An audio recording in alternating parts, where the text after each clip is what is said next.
Hi, it's Scott Vogel on sex addiction, and I'm going to talk to you today about why do sex addicts keep secrets.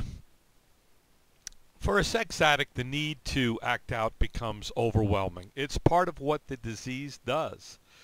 It takes over their life completely, and this leads to feelings of extreme guilt, shame, which then leads to isolation, which then leads to embarrassment, and all of this forces the addict to keep their behavior secret. These feelings then in turn lead to more secrets because the more guilt, the more shame, the more they isolate and the more embarrassed that they feel, the more they go deeper into their disease and they act out more, and it just keeps leading to more and more secrets. And this starts a cycle.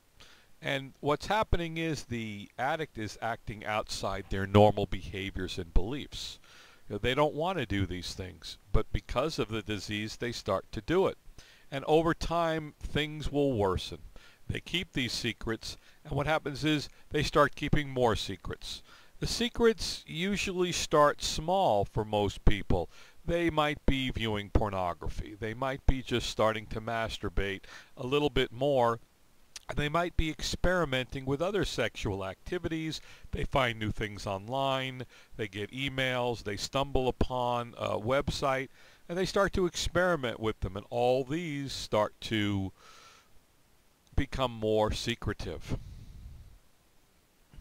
Now, what happens over time is the addiction worsens. The thoughts and activities start to expand, and they start to intensify. And this creates an awful lot of irritability because the person can't stop. They don't know how to stop. And so they start to isolate more from their friends and their family. And they pull away from everybody because all they want to do is stay involved in those sexually addictive behaviors that are so mentally obsessive and physically compulsive.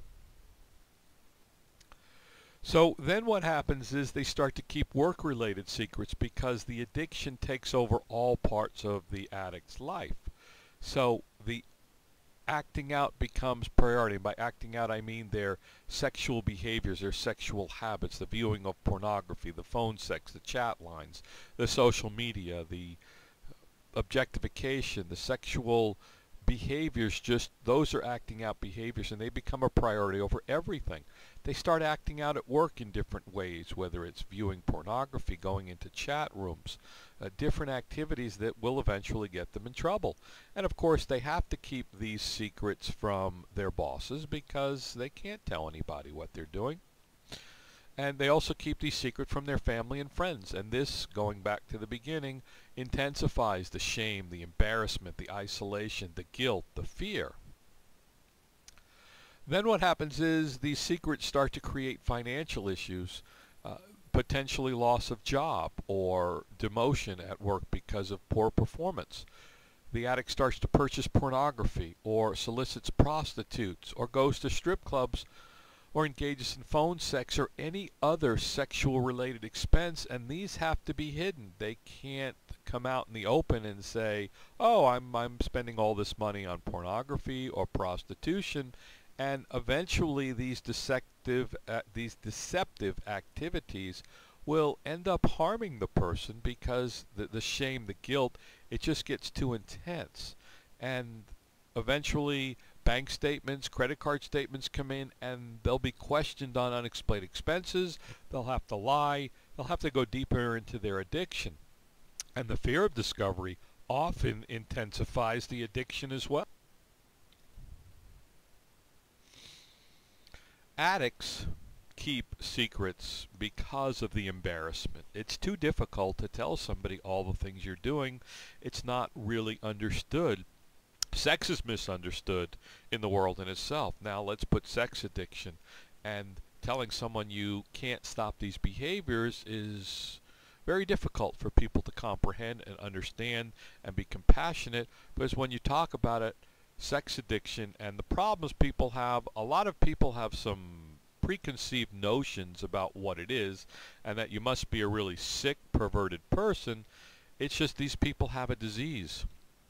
They have a fear of abandonment, that their loved ones, their spouses, their partners are just going to leave because of what they're doing. So that leads to more deeper secrets. There are also potential legal issues. Some addicts get involved in legal problems through sexual harassment, obscene phone calls, voyeurism, exhibitionism, prostitution, rape, child molestation, and other potential legal problems.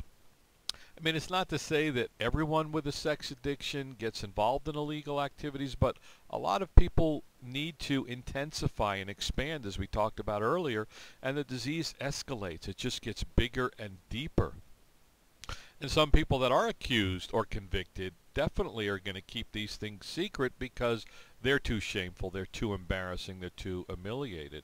And finally, there's the sexually transmitted diseases and sexually transmitted infections that people get when being promiscuous, having multiple partners, unprotected sex, and those with partners, those with spouses, are going to sometimes tell them, but in a lot of cases they're going to keep it secret as long as possible, and that makes it much more difficult.